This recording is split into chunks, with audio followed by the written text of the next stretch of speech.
Good evening and welcome to In the Know, the first of 2023 here, brought to you by the Racing Post and Coral. As ever, my name is Ross Brierley and we are getting ready for a big day on Saturday with two juicy handicaps.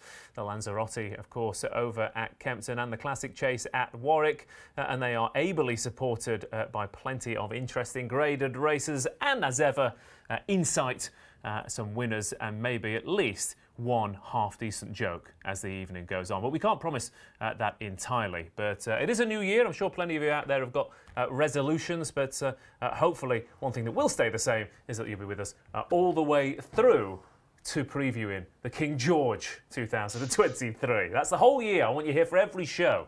And some of you already are. Good evening to everyone on the chat. This is live and interactive, as you well know, so please do like that stream on YouTube if you're watching and get involved in the chat. It's often quite lively. We'll see if any of you have got the January blues or you're ready and raring to go for a big Saturday and Sunday, of course. Some interesting races at Punchestown on Sunday to get excited about as well.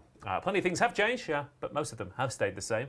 And our panel, why would you change something that is so impeccably perfect? That's right, it is the one and only Mr. Paul Kealy.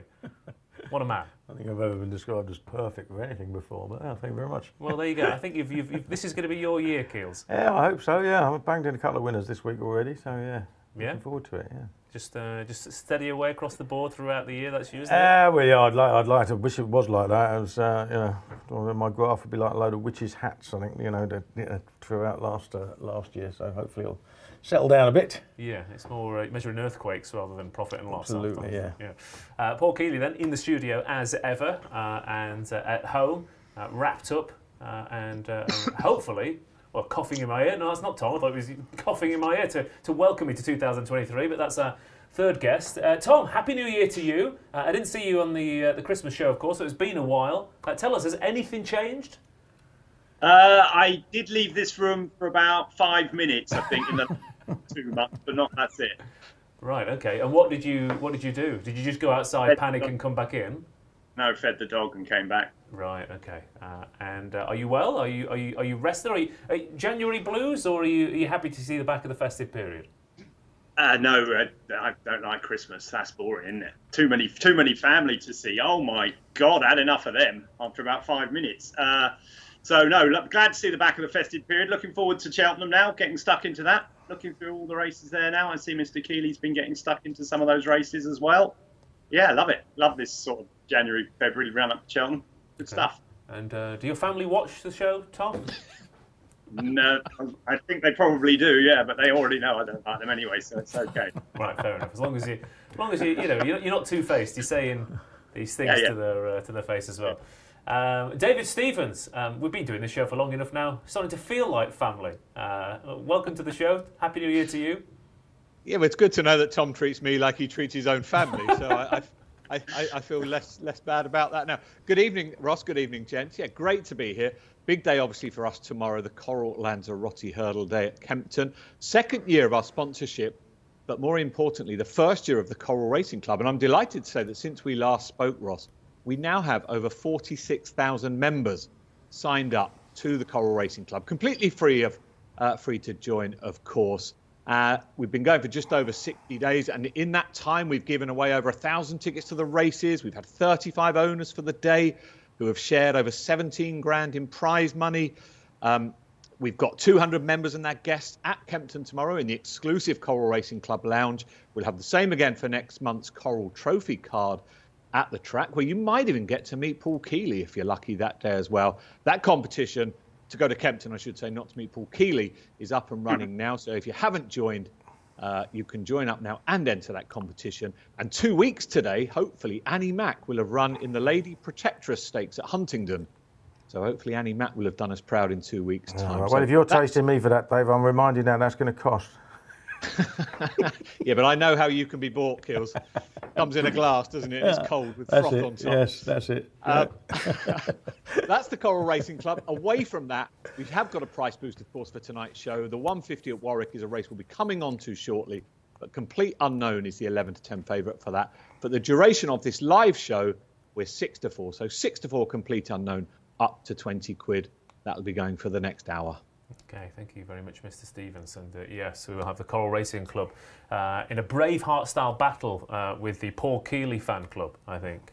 Split them one side of the racecourse and they'll just run into the middle and see who survives. Okay, let's crack on to the racing. Before we do, we've got a members club offer for you, 2023. Start off by signing up for the Racing Post Ultimate membership and get your first month for free. Get early access to the newspaper, of course, and to tips and selections and exclusive stories and articles on the Racing Post members club. So subscribe right now. And pay nothing for your first month. But Kempton Warwick is what we're going to be looking at tomorrow. Not only a fantastic two-car bonanza for tomorrow, but it was a rich source of spring winners, these two cars. And it's going to be horrible conditions. There's going to be loads of mud kicked up. There's 15 mil of rain forecast overnight. 15, yeah. It's gone up. Just had a look on a website that I use for Kempton, so it could be really, really bad ground. He's got no form on heavy. He did win by absolutely miles on soft ground at Ludlow once, though. So, I'm happy enough that he'll handle it. And he's just about the one for me. But you can make cases for all of these and knock them down as well, can't you? And that's the problem. I don't think Inrilo really wants the ground as soft as it's going to be. And I'm not sure what Inrilo does want. No, it's very true. And Smarty Wild, his jumping might suffer if the ground's really deep. Yeah, because he can belt 5 or 6. Yeah, that's on a good day, isn't it? He runs on, doesn't he? He's very talented. Yeah, he's really, he puts it all together. Same trainer as Zanza. If he puts it all together, one day he's going to win one, isn't he? Yeah, be a cracking bumper horse, but he's 5-1. Tile Tapper though, the softer the ground gets for Tile Tapper, the better.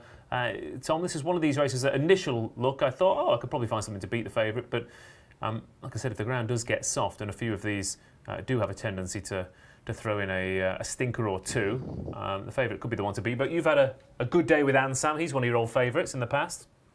Yeah, love Ansam. Much better this way round. I thought he ran exceptionally well at Newbury because I think he's much better going right-handed. Ascot, places like that. So I'm hopeful he'll run well. He's one of my favourites. Slightly prefer Tile Tapper though, just simply on the ground. I think it's going to be, as Bill says, absolutely bottomless. I think he loves it. He's not the best jumper I've ever seen, but he was okay the other day, apart from that, and stayed 3 out. So I prefer Tile Tapper. The big price one is one of Dave Stevens' Sussex Massive, Belargus. Nick Gifford, on his old form, he's got a very good chance. He loves soft ground. Reasons for his defeats, he's been set some tough tasks. What he likes is soft ground, a right-handed track, and I noticed he went from 25 to about 11 very quickly this afternoon. So someone fancies him. So I thought he could go well, but I think the top 2 at the market are the right 2. I slightly prefer Tile Tapper. Very well. Tile Tapper is 11-4. The chief of the Sussex Massive. Then let's get a comment from David on this 130. Extra place each way in this, just 7 runners, but we're 3 places each way. I thought Tile Tapper was a worthy favourite and should take all the beating. Goes on heavy, as won at Chepstow on heavy, and that is heavy. Ran well enough at Kempton last time, I say, but for one mistake would have been a whole lot closer. Yeah, Tom, you're absolutely right. Belargus very well backed, but the Finder Massive go quiet when they're running one in these colours, so I can't help you, I'm afraid. No. I mean, if it gets down to us, David, then something's gone wrong, hasn't it? Quite frankly. But Tile Tapper 11-4, but you're going to tentatively. Yeah, I just favour Ansam a little bit, but it's not an awful lot in it. I think it's probably between those 2. Yeah, and Tom, you're kind of in agreement. Yeah, I'd slightly prefer Tile Tapper. Okay, David. Yeah, like Tile Tapper a lot in this opener. Okay, very well. And in terms of the viewers at home, quite a few people banging the drum for percussion, off-world music, Mike, like in that. Was that the one half decent joke already? Yeah, that's it. Yeah. That wasn't decent, so that doesn't count. No, sorry. It's got to be decent. Yeah, it was just it was a. Obviously, I'm easy to please. You are very easy. You are very easy to please. But that's the one half day. We're warming up. It's the first show of 2023. All right. I've barely left the house for 2 weeks.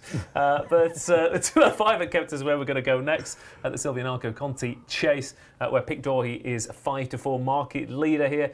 Paint the Dream 5-2, St Calvados 9-2, Angel's Breath 9-1, Cool Cody 14s, Clondor Castle is 18-1. 6 of them run for this Grade 2 contest, and some stories could be told by the horses in this race, that's for sure. St Calvados has had quite a life.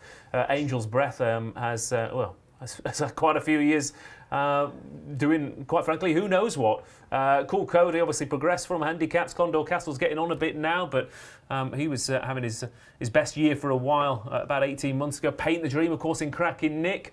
But, Tom, Pic D'Orhy, take him out of Grade 1 company over fences and, well, he wins whatever race you put him in. So he, again, looks a fairly worthy favourite at 5-4. Yeah, it's like Gil said. I mean, the conditions is going to be the issue, isn't it? I mean, I think he had one good run on heavy ground as a hurdler, didn't he? But it's a totally different game. I mean, he was a novice hurdle, wasn't it? So he probably should have run very well. And whatever the ground in a novice hurdle, he's a top class horse, isn't he? But do I want to back him at 5-4 on what could be atrocious ground? No, I don't. I think he's better on better ground. I think he'll like the track. We know he likes the track. Paint the Dream's interesting, isn't he? But I just, I like Paint the Dream at Newbury and Aintree. I'm not sure I like him anywhere else.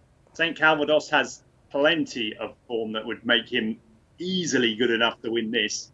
Didn't he split, or was he? Yeah, he split Min and A Plus Tard, didn't he? Or Voto, or one of those. One of Min and A Plus Tard in the Ryanair one year. I can't remember it now, but he did, and he's clearly good enough to win this if he's on his going day. He's got a tongue tie on today, I think, but he's just so headstrong. I'm not slightly worried that David Maxwell will be able to sort of, cajole him into it. He might go he obviously went far too fast at Ascot last time. Angel's Breath we haven't seen for so long. Looked a really good horse when he beat First Flow at Ascot, though, so I wouldn't rule him out. Sam Torrance. It's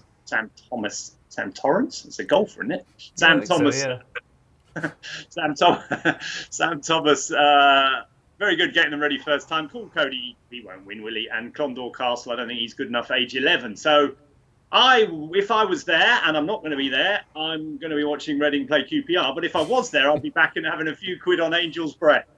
Okay, well, I'm sorry about that. I'm really sorry about that, Tom. I apologise for whatever you've done. I assume your family bought you a ticket to that. But Pic D'Orhy 5-4, though. We've heard about Sam Torrance. What does the best golfer in the studio think of this the Silviniaco Conti chase? Admittedly, that's not saying too much. But yeah, Angel's Breath's fairly interesting. I mean, if he came back on form, he'd be half as well, this is the thing. I could echo virtually everything Tom said there. He is interesting. He goes very, very well on soft ground. He's been, 1,000 odd days off, but he goes really well with soft ground. He's been entered for the Ryanair and Gold Cup, so he's got to have been showing something.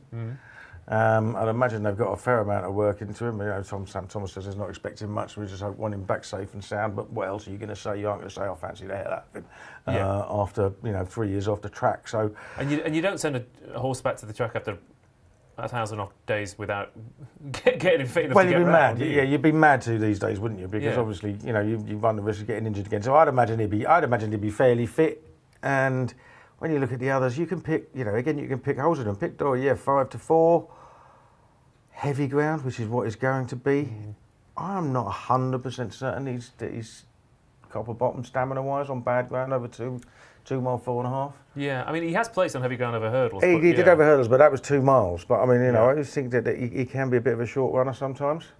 And if it's going to be as sticky as it probably is going to be, then I'd be a little bit worried about him. Painting the Dream is just the wrong way round. He might get away with it. I mean, if he's genuinely as good as he was last time at Newbury, everywhere else, then he'll win. Because he was fantastic then, but we've got enough evidence to know that he isn't. Yeah. And that's the problem with him. St Calvados, I don't think you really know what he's going to do these days. No, I mean, his last run here at the track, he was third in the King George, for God's sake. Yeah, exactly. But he's a couple of times he's gone through the King George and been swinging on the bit coming round. So maybe 2 mile 4 round here, it'll be perfect. But the problem is, obviously, you've got the absence of Angel's Breath, but also the fact is that 90% of every single horse in this race's form is on ground that is going to be completely different to tomorrow. Not only heavy, but also soft ground. Most of these have been running on significantly quicker conditions. Exactly. Yeah, and I think quicker ground suits Pic D'Orhy perfectly as well. Yeah. So in my plans, I will be opposing him definitely. Might lay a little bit, win and place, and I will have a few quid, like Tom said, on Angel's Breath. Okay, yeah, Angel's Breath is at 91 shot. Of course, he beat First Flow 1,191 days ago. Who went on to to top class glory, and he's a fascinating runner.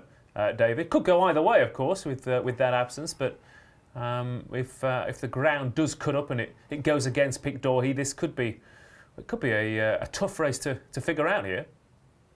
Yeah, the good news is all 6 that were entered on Monday have obviously stood their ground. And at that point, Angel's Breath was a 16-1 shot, and obviously he's now 9-1. So obviously both the guys here a little bit sweet on this horse, and obviously a few other people are. So yeah, look, he's clearly, somebody thinks he's sort of fit enough to do himself justice. It'd be a hell of a training performance, obviously, but his novice hurdle form and his novice chase form, both top class, in a race where you can pick holes with all these others, be it ground for the favourite, course for the second favourite.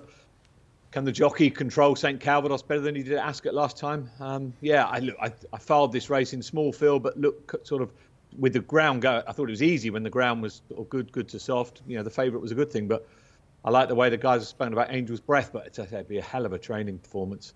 So yeah, I honestly fouled this one under too difficult. Okay, yeah, Angel's Breath. Yeah, I think if he's not ready to run to this level, you just bring him back in a small field novice, wouldn't you, and just give him a run around. But anyway, Pic D'Orhy 5-4 at Silviniaco Conti chase. Like I said, it is there's a few choice words about this race on the chat, but it is, you know, last couple of years we've had Mr. Fisher, we've had Master Tommy Tucker. It's not, you do get quirky sorts winning it. Offworld says St Calvados is never a 9-2 shot. Brian Galt says call Cody for me. Why such a big price? Offworld, call Cody. And Mark Page is against Paint the Dream this way around. But Keels, what are you going for? I'll have a couple of quid on Angel's Breath, I think, and just take a chance, but it certainly won't be a serious punt. Okay, and Tom? If anyone can get him ready, I think Sam Torrance can. Ross, so it'll be Angel's Breath. Yes, but he does have a fair way to go. David Stevens, you've got a price boost for us, I believe. Yes, indeed. Paul Nicholls, of course, will be very keen. Well, Paul Nicholls is keen to win every race he enters, but this race, named after one of his dual King George winners, of course, has 2 in the race. Was 4-6, Paul, to win this Silviniaco Conti chase, but it's 4-5 now. So 4-5, and you get the Paul Nicholls pair running for you. Thank you very much. Moving on to the next race at Kempton then, the Lanzarote Handicap Hurdle. Of course, a big betting event every year, but as you mentioned, David, this you got a bit of a money boost last year. We said when you put the extra cash in that it might take a season for trainers to kind of catch on to the fact that, you know, the win fund had practically, quadrupled, I think, hadn't it? And I think it has worked out that way because you get the feeling that more have been aimed at it this season. Yeah, look, the important thing from our point of view is we have the maximum field of 20, which is what you want to see when there's this sort of prize money up for grabs. And then to add extra spice and extra intrigue to it, Charles Burns has one of the 20, of course, which I'm sure the guys will cover now. So Green Glory, as we can see, there is the clear 4-1 favourite. Yeah, Green Glory is a 4-1 shot. Outlaw Peter 13-2. Dubrovnik Harry will love that rain at 15-2. West Balboa is 10-1. Petite Tonnerre is 11s. Harbour Lake 12s. Quinta de Mar 12. Scarface is at 14-1. Like I said, last year's race worked out quite nicely. Giuliano Bello, Marie's Rock, of course, Coppola's Dream ran a big race at the festival as well. It was a good contest this season. Looks like a similar one, Keels. This is your kind of race. Obviously, a Charles Burns favourite. Always, your Emmett Mullins, your Charles Burns. These kind of raiders do put a bit of a tint on it for punters. But there are a lot of British-trained, incredibly well-handicapped horses in there. There are, yeah. I mean, it's a proper handicap, this, isn't it? It's really good. You've got to start with Green Glory, obviously. Yep. Typical Charles Burns, really. Runs 4 times in maiden company, then gets backed in a handicap, improves £15 on his previous best RPR. Now, he was off 111 then. The Irish handicapper put him up 10. The British handicapper gave him another 6, so it's 127 now. And if you look back at his bumper form, he had a 116 RPR in bumpers. And if you do that, you'd imagine you'd be at least £20 higher when you start going over hurdles. So I think there's plenty more in him. I wouldn't touch him at a price. Trainer, funnily enough, says the better the ground, the better his chance. So really? So yeah, I mean, he hasn't, that good bumper win came on better ground, but all the rest of his form has been on soft ground, and it's going to be bottomless.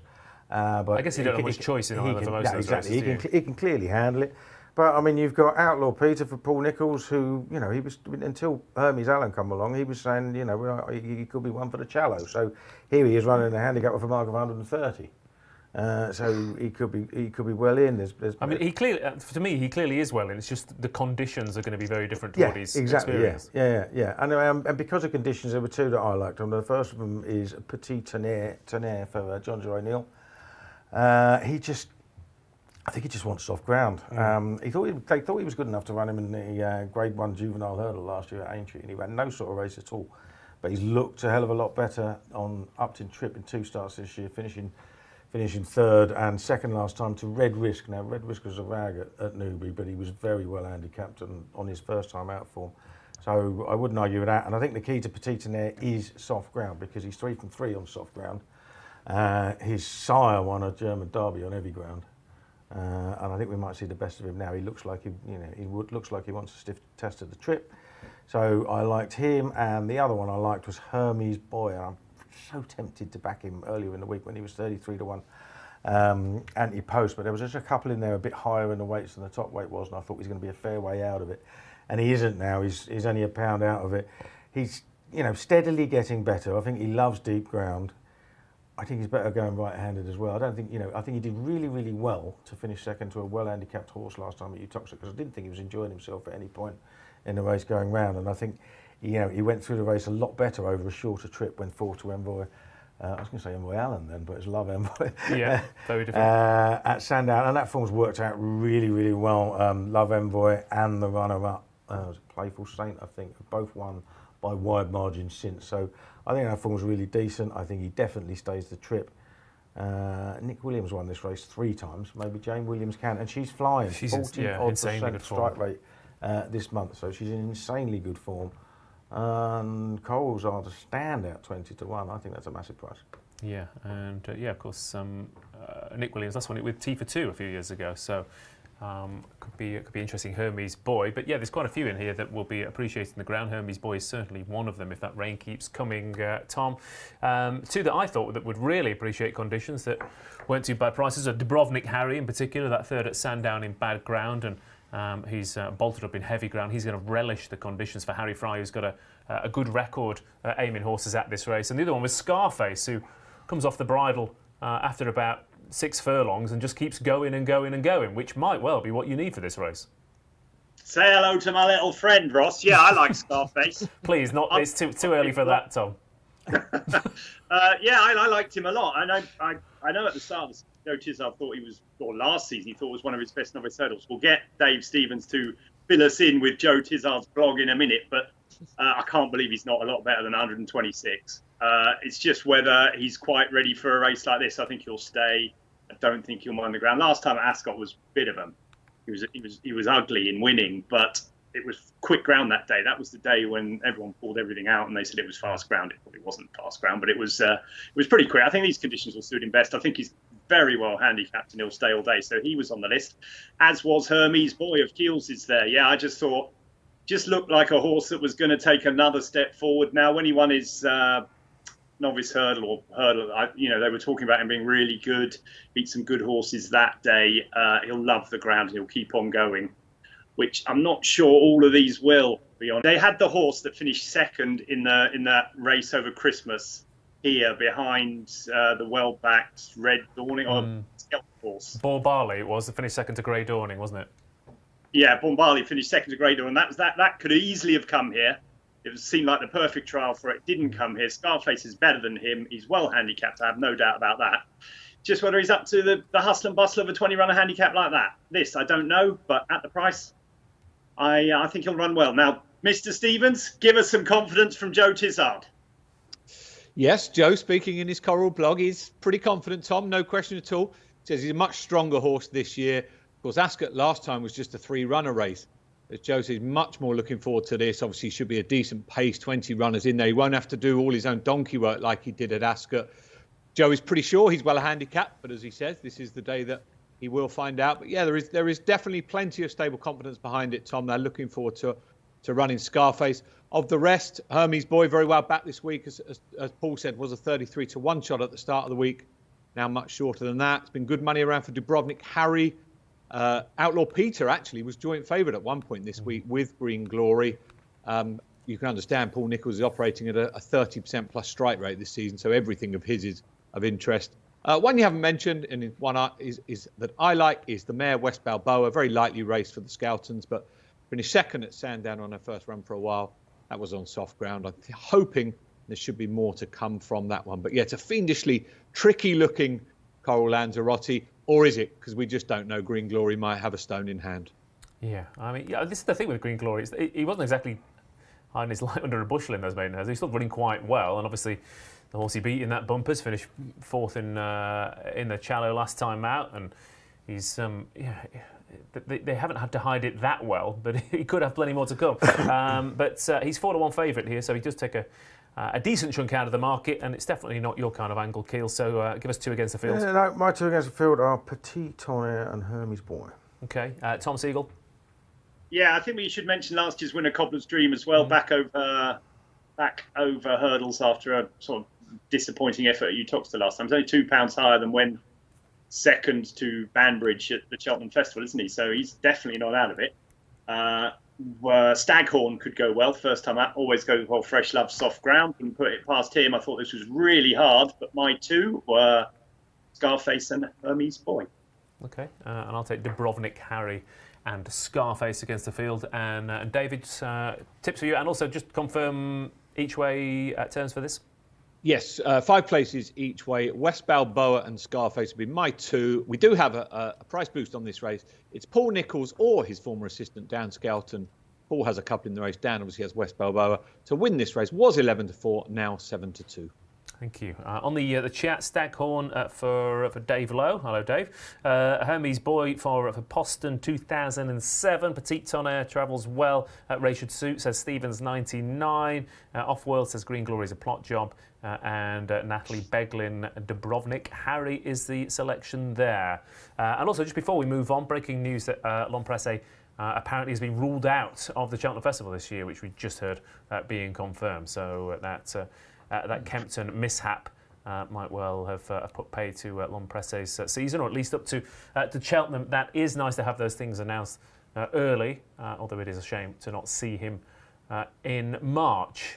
We will carry on though with our look at Kempton. 3:15 up next. The handicap chase over 2.5 miles, and Quick Draw is 6-4 favourite. Zaguli is 9-2. The Edgar Wallace 5-1. Slate House Sixers up the straight 13-2. Neville's Cross 10-1. Cap Ortoy is 14-1 outsider of the lot. On this meeting last year, I distinctly remember there was a lot of chat of Nicky Henderson being out of form and this, that, and the other, and he burst into life with, I think, 4 or 5 winners on the Saturday, and he's also got a good record in this race. And Quick Draw looks like one of his best chances on the day tomorrow. Tommy's got 6 entered across the cards. If he does handle the rapidly softening conditions, again, he should be fairly hard to beat. He's put good numbers in. He handles the track, but again, with a horse of this profile from this yard, you're not getting much juice. No, I mean, I think he's going to be really hard to beat on his performance last time. As you say, the ground's the issue, isn't it? We just don't know. Would I back him at 6-4? No. What would I back against him? I don't really know. I don't really fancy any of the other ones, to be honest. I think he'll win despite the ground. Okay, fair enough. Quick Draw is a 6-4. Quick preview there. Plenty of horses in here with track form against him, though. Obviously, Slate House loves it round here. The Edgar Wallace has got good numbers up the straights, run the track well in the past. Neville's Cross. I'm a bit of a Slate House fan in this race. I mean, again, it's not one that I'd have a massive bet. And when I was looking at it, I didn't really think it was a race that deserved a 6-4 favourite. I thought it was tougher than that. Okay. You can obviously see the case for Quick Draw, but he's got to prove himself on the ground. So yeah, I was going to take a chance with Slate House. I think he likes it here. I don't think he has any issues with any sort of ground really. But he's won 3 of his 5 starts at this track. Generally tends to run well. Obviously, he's got a fall last time out to get over, and he's probably not the force he was, but he's had a couple of months off after the fall, and again he just does run this track well. He goes well on right-handed tracks basically, doesn't he? Yeah, but this one in particular. But yeah, and Kempton especially, and I thought 6-1, I think that's pretty fair. Okay, 6-1 Slate House against the market leader. Quick Draw 6-4, but Tom definitely finding this in one of those races where you look at it and think, I don't want to take that favourite on. David Stephens, we've got an extra place for each way punters here. Yeah, we have another 7 runners, but 3 places each way.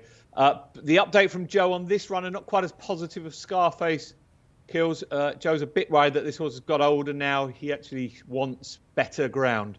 And the ground obviously is getting worse as we speak. But one thing I'd like to say, as we all know, trainers are the worst judges in the world. So I'm giving that as a plus. Well, there we go. 'Cause everything else about this horse, great. Loves the track, as you know. So there we go. Absolute nap, Slate House. Okay, Slate House is 6-1. Yeah, whether you believe. I mean, there'd be no point having any of this kind of stuff, would there? If all trainers' comments and analysis were bang on the money. Quick Draw is 6-4 favourite, though. Tom, you don't want to take him on? Not really, no. Okay, there you go. Keels, you might well do so. Yeah, if I was having a bet, I'd have a couple of quid on Slate House. Slate House it is. David?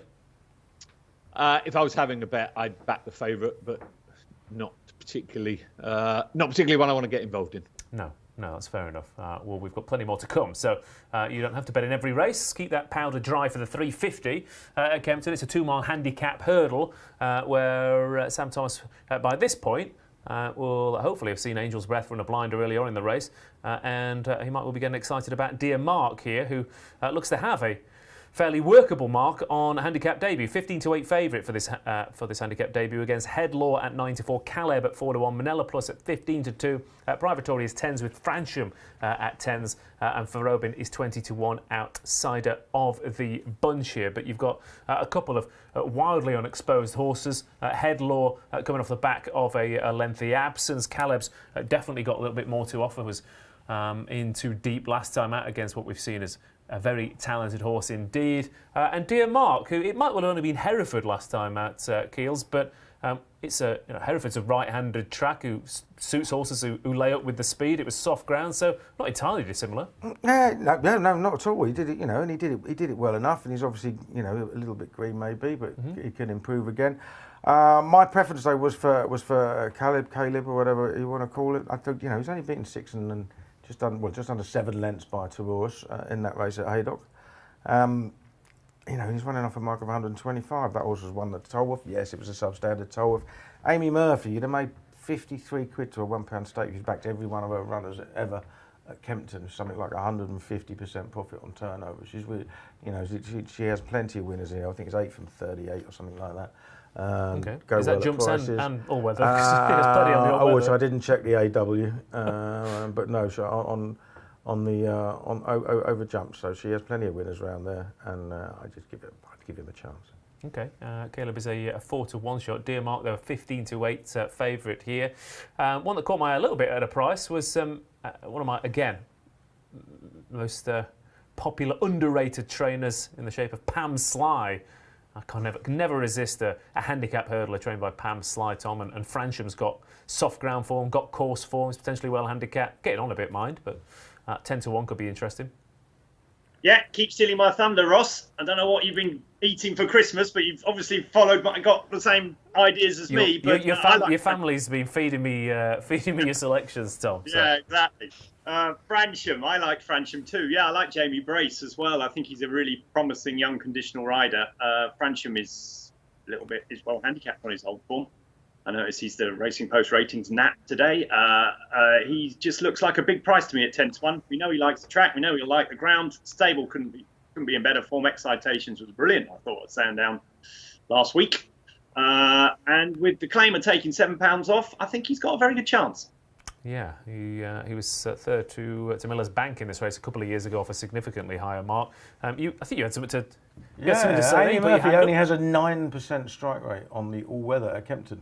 Oh, right. But plus 33 quid to a pound. Right, okay. There you go. So Amy Murphy at Kempton, regardless. Amy Murphy at Kempton, make money. Assuming, of course, you back that 66-1 winner. Yeah, exactly. That's the thing, isn't it? Yeah, but her strike rate is very good at Kempton over jumps. It's like I looked up Gary Moore at Newbury the other day because he had a 66-1 winner. I looked him up on the flat, and he was like 7%, and he'd had 180 lose. You'd only had about 6 winners. Yeah, but hasn't he had 250-1 winners at a Betfair hurdle as well, though? Yeah, that's the thing. It's like, wow, what a level state profit. Oh no, wait. If you didn't back that one horse, If you miss that one, you're in trouble. You're in trouble. yeah, that's the problem with these systems, isn't it? Follow back every one of these horses. Oh no, wait, there's 60 a year. That means I can't go on a holiday just in case one of them runs, or I'm not going to be able to profit from this system. Just a quick word on the favourite though, Tom. Dear Mark, I did think was again another one of those ones where if it did go on and hack up and prove to be a stone in hand, I wouldn't be entirely surprised. Again, like I said, I know it's only Hereford, but there's been some half-decent races at Hereford this year, and that Gaelic Park have been running in some decent races for Charlie Longsdon, finishing second. Yeah, I like Hereford. You've got to remember that there's lots of good track. Venetia's right next to Hereford. Kerry Lee's right next to Hereford. Welsh trainers aren't too far from Hereford, so you get lots of good races there. I would not be marking down Hereford by any stretch of imagination. Yeah, I mean, look, he didn't win by far, but I thought he was well on top. And yeah, but it's just 15-8 heavy ground in a much better race. Okay, 15-8 then. Dear Mark then. Francham might well be the each-way angle for Tom at odds of 10-1. And good news for Segal followers. It's usually the other way around, isn't it? But David Stevens, we've got 3 places if you want to back Francham each way. We have, once again, 3 places in this 7-runner race. I, too, am a member of the Pam Sly fan club in this race. So good to see you have a big televised winner last weekend as well. At those double-figure odds with the 3 places, I'd go for that one. But the other one I also like was Caleb, taking on nothing of the quality of Tom Muris and co here. So maybe we've got a bit of a forecast action going on in this last race at Kempton. Yeah, why not? Dear Mark, 15-8 favourite then. Keels? I've forgotten what it was. Caleb, that's it. There you go. Welcome back. And Tom? Francham for me, Ross. I'm paying attention at least. Yes, that is true. Thank you, Tom. I appreciate it. But until you actually come into the studio, that doesn't win you too many points. So it's easy to nod off in here while I'm talking. David? Let's go for the Caleb Francham reverse forecast. All right, okay. I mean, someone's getting overconfident in the last race at Kempton, that's for sure. Still got some Warwick action to go yet, David. So let's not get too carried away. Like I said, Warwick. It was a good. I mean, it's a good card anyway, obviously, and we don't want to consistently talk about January and February cards in the way they're going to relate to March and April cards. But if you followed horses winning at Warwick last year, you'd have done pretty well at Cheltenham and Aintree and beyond. Obviously, Edwardstone, probably the most. The biggest one in terms of last winter. But in this card alone, like I said, Corrock Ramble and Jericho Rock, you had Party Business, of course, and Sire de Burley came out of the Potemps race. Lucia won the bumper before following up at Sandown at decent prices. So it could be worth watching. Complete Unknown is 11-10 favourite for the first race we're going to look at Warwick. It's the Hampton Novices Chase. It's Grade 2. It's over 3 miles, and it's a race that Paul Nicholls likes to win. And his representative here is 11-10. Gallia de Lito is 9-4. The Goffer 7-2, and Gentleman at Arms is 10-1. I'm going to come to you first, though, Keels, because you were all over the second favourite last time out, and quite frankly, everything went wrong. Are you giving it another go? No, I'm not. I mean, I think she probably, if she repeats the form of Bangor, it was, then yeah, but she jumped so badly and she lost her confidence. I don't like horses that lose their confidence because they lose their confidence again. And the other thing is Dan Skelton, okay, he had an odds-on winner today, but he was, in the past 2 weeks, he'd only been like 1 from about 24 or something until today. And he didn't even have any runners for like 8 or 9 days as well.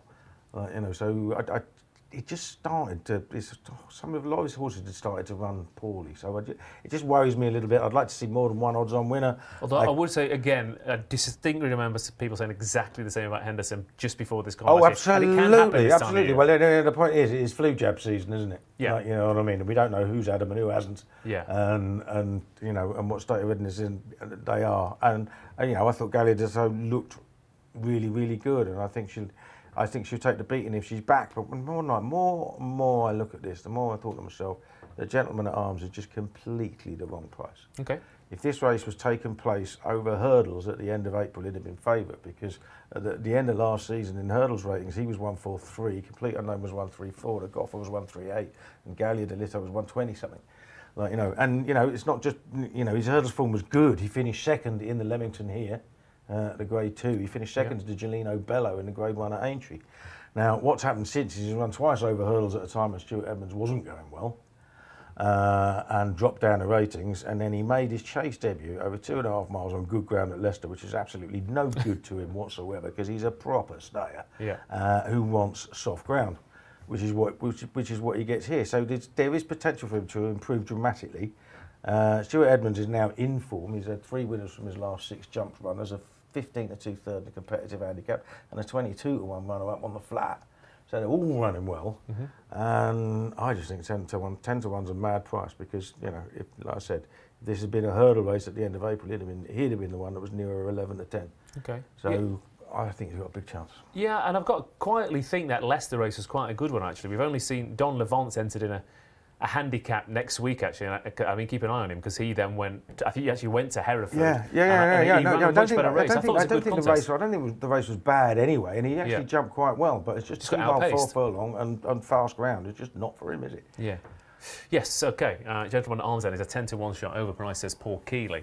Tom Segal. The one thing he does have in his favour, Gentleman at Arms, is again the other 3 kind of have to prove that they're definitely going to get this trip. Tom. Yeah, of course they do. I thought it was really tricky. I get Keels' price angle with Gentleman at Arms. I'm worried about his jumping. I thought he was deliberate, to say the least, at Leicester. I thought he spent a load of time in the air. He's a flat horse at the end of the day. Looked a bit scared to me, so I'd be worried about him. But if he puts in a clear round, he's definitely got the ability to go close in this, and he loves the ground. He won I remember him winning on the flat on heavy ground. I thought he just jumped like a slow staying chaser does. You know what I mean? And that's what we're going to get here. Yeah, but it's not. It's still Warwick at the end of the day, and I thought Complete Unknown did look like a natural when he won at Floss last the other day. I thought he jumped really well, and in the case Keels has just made for him. Gentleman at Arms is that outsider at 10 to 1. Keels taking a chance with that. Tom, how are you playing it?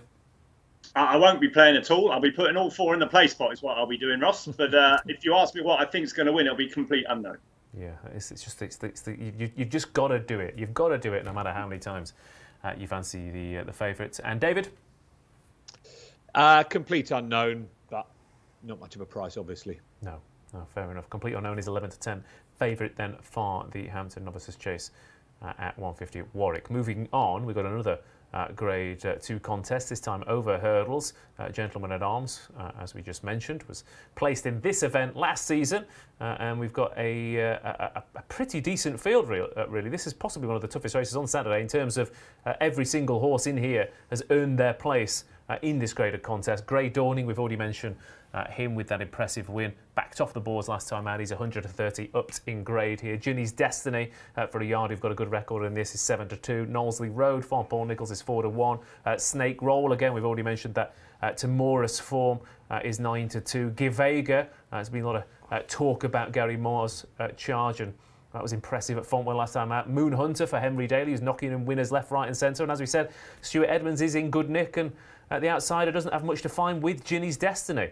This is a cracking little contest, I thought, Tom. Obviously, the favourite stepping up from Handicap Company. Quite a few novice form lines in here as well. A few of these will be handling very different conditions to what they've experienced.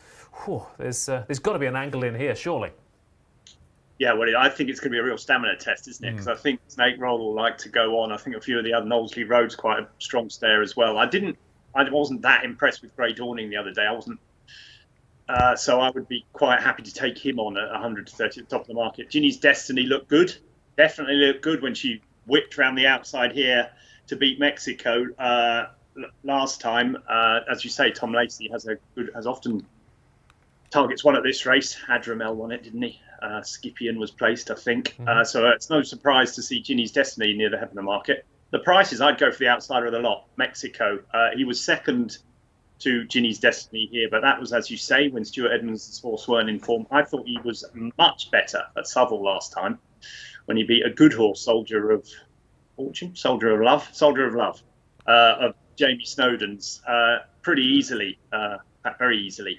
I think he'll stay forever. He's got form in heavy ground. I just think he's the type of horse that could go well in this race, which is going to be a big, brutal test of stamina. And I think as a 7-year-old, it might suit him more than some of the younger ones. Okay. A Soldier of Destiny it was, by the way. Soldier of Destiny. But it's fine. At one point... We're going to run out of names eventually, Tom. So I had to go with it. I got the soldier of it right, at least. You did, Well, but it's all right. You're allowed to forget a name every now and then because, well, it's you, and you fancy Mexico, and gradually over the course of the year you make it pay. So, very good. moving on to Paul Kealy. Oh, that's the most tortured of the lot there. But yeah, there's loads of horses in with chances here. Yeah, I could have just echoed everything Tom said. I like Mexico as well. Remember, he's finished in front of Ginny's Destiny because he did that first time out. And when they ran last time, Ginny's Destiny was 18-1 and he was 4-1. But like I said, it was right in the middle of that poor spell. He's come out and won really easily since. He will love the ground. It will stay forever. He's shown a good attitude in his races, which you want something in a race that's going to be as, in running such a bog that this is going to be. You want that as well. Trainers flying. I don't make him the outsider that the bookmakers do. Yeah, I thought this might well be one of the races of the day tomorrow. I mean, like I said, plenty of horses. Ginny's Destiny, we've already mentioned that. Knowlesley Road has to, a bit like Outlaw Peter, has excellent form, but has to prove itself on the conditions. Can we just have a word about Givega, Keels? Because I mean, I was a bit unconvinced after the first race. Because I thought you've just beat nothing there in bad ground. You've handled it, but the way this horse kept going and going and going at Fontwell, I thought, oh, okay, we could have a. Yeah, he's another one. And, Fontwell, it was only good to soft at Fontwell, but I mean, it can get quite tacky there, can't it? Yeah. And he does seem to get going. He'll almost certainly stay. I was a little bit worried about Gary Moore's form because all his horses at Sandown last Saturday stopped to a walk, didn't they? He had a 4-11 chance and that cost an absolute fortune in the juvenile. He had authorised speed. He was tailed off. He did have the winner of the Chatteris Fen today. That's true. Perseus Way. I'm probably not sure that was a very good race, to be honest, but just a little bit worried about that. But again, it's a very, very small sample, and they can come straight back, can't they? Yeah. And of course, it was Sandown ground, so you've got to forgive them a little bit as well. So yeah, it would definitely have a chance. Okay, Givega is a 5-1 shot here. Another race with 7 runners, David. We're going to have some each-way doubles and trebles. People absolutely thieving those extra places, and quite right too. Indeed, another 3 places here. Mexico very well backed, and that now explains why. Given Tom and Paul are both very sweet on it, was much bigger than the current 12-1, but still potentially some each way there with the 3 places. I thought it was another really sort of a bit of the theme of the day, sort of not big fields, but all quite tricky looking. If I had to side with one, it'd be Snake Roll. He ran in that race at Haydock that Tom Muris won, that Caleb, we spoke about earlier, also ran in. I mean, it's got to be proven on ground quite as heavy as this, but take a chance.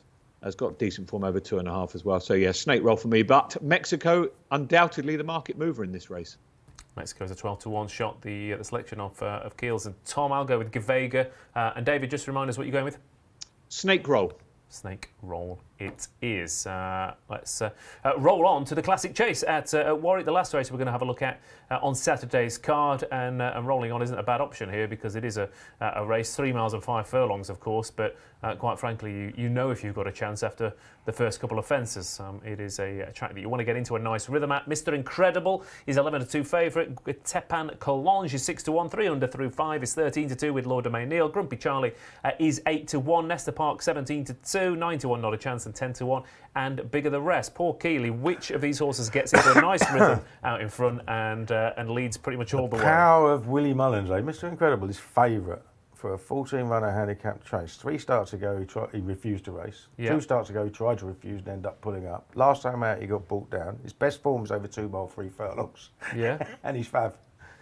I mean, it's the owner as well, isn't it? I mean, let him win, for God's sake. I mean, it's a terrible price, isn't it? You can just certainly see it happening, can't you? But it's crazy. I mean, it's an absolute hound, this animal. How on earth he's favourite, I just do not know. But there we go.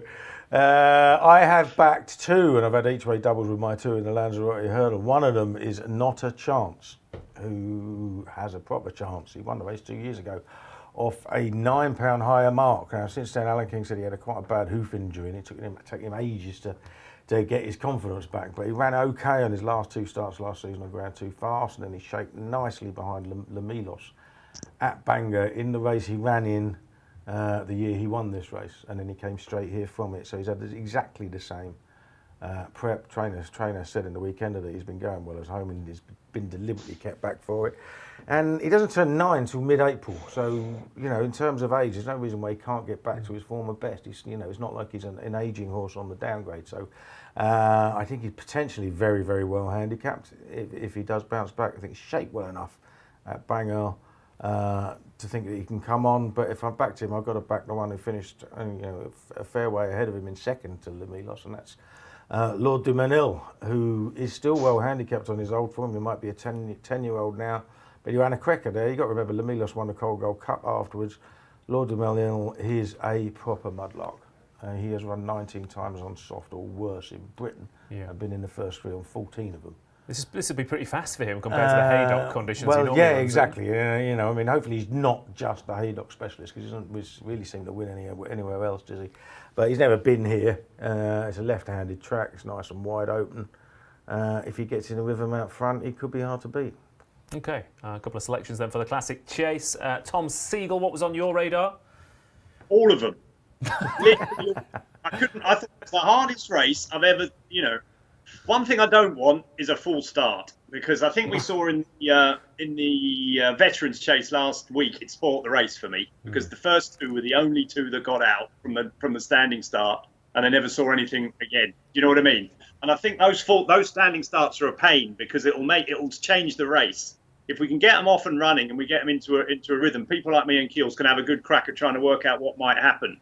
With those standing starts, we have no idea. So hopefully that won't happen, because I think if in a normal run of the things, I think we're going to get a really strong pace, and I think we're going to get a really grueling race. I think only 3 or 4 will finish. Lord du Mesnil is definitely on the short list. The other one I thought had a good chance was I Will Do It, the Welsh national winner. Not sure whether he's had the perfect preparation, but ended up on Neptune Collonges' pal, Pan Collonge, just simply because I thought he likes heavy ground. He's won at the track. He's got a low weight. He will have been trained for the race. Just lots of things in his favour. What he doesn't want to do is get miles behind, which is a possibility, but he travels pretty well. Jumped much better last time for John Joe O'Neill at the track. I just thought he might be the one that had plenty left in the tank in terms of handicap mark. The other one I thought couldn't resist, and I have had a very small bet on him, was right out the weights at the bottom, Volcano, who is 5 from 5 at the track, is he? I don't think he's ever been beaten at Warwick. He won't mind the ground. He ran in the Cheltenham bumper, so he's not a slow horse. People have him down as being this horse that can't compete in these sort of big races. I'm not convinced about that. And I know he's £10 out the handicap, but he's won off this mark, 125, what he was racing off today, round the track in the past. And the other thing I liked about him was he ran really well at Ludlow twice. And he's not a Ludlow horse. It's the wrong way round. It's just the wrong track for him. I could just see him going well, but he has to get out. That's why I'm seriously hoping that everything goes right at the start, and then therefore we get a proper race rather than the mess we had at Sandown last week. Yeah, okay, yeah, especially as it's already exaggerated the. If 2 do get loose on the lead at Warwick, then no one's getting anywhere near them. Volcano might well be one of those. The other horse I thought might well get loose on the lead is Commodore. I thought those 2 might well be up there and could rattle away from him. Like you said, even every time I see a chase at Warwick, I think, they are going a good clip here, and they never seem to make up any ground. David Stevens, last race of the day we're going to preview. Tell us a little bit about the Classic Chase before we all go home and put on our bets. Well, we've got an extra place each way here, so 4 places in this Classic Chase. I like Lord du Mesnil or Menil, obviously that Lemilos form that Keels has spoken about. Volcano's been very well backed again. That is explained by Tom tipping it up there. But yeah, Lord du Mesnil for me. He doesn't win very often, but he loves, or he certainly won't mind heavy ground. And on that banger run, he could have a chance. Thank you very much, David, for that. Classic Chase then, Keels, before we go. Yeah, I backed Lord du Mesnil and what's the other one? Not a Chance. Not a Chance, there you go. Tom Segal? I haven't backed Not a Chance. I might have a few quid on Lord du Mesnil after what Keels says, but I like Pan Collonge the best thing. Okay, I'll have a couple of quid on Volcano and Commodore and hope that they don't come back. And David Stevens, last one for you, please. Lord du Mesnil with that extra each way place. Okay, thank you ever so much. Right, before we go, thank you to everyone for watching at home. Like I said, we're going to be back well, for the rest of the year, of course. Got Cheltenham previews coming up from February, but we are going to give you the first naps of 2023. Starting off with the man to my left, Paul Kealy, best bet on Saturday. Yeah, I think I'm going to go not a chance. He is just potentially very, very well handicapped. Okay, Tom Segal, nap, please. Fransham, I'm going for in the handicap at Kempton. Okay, David Stevens. Going back to the first race we looked at this evening, the 1:30 at Kempton Tile Tapper. Okay, thank you very much. And I will go with Givega at Warwick, who, because I was impressed with at Fontwell last time out. That's it for the show. Thank you for joining us. We'll see you in a couple of weeks' time. Good luck on Saturday. And we hope you have a very enjoyable weekend indeed. Good night.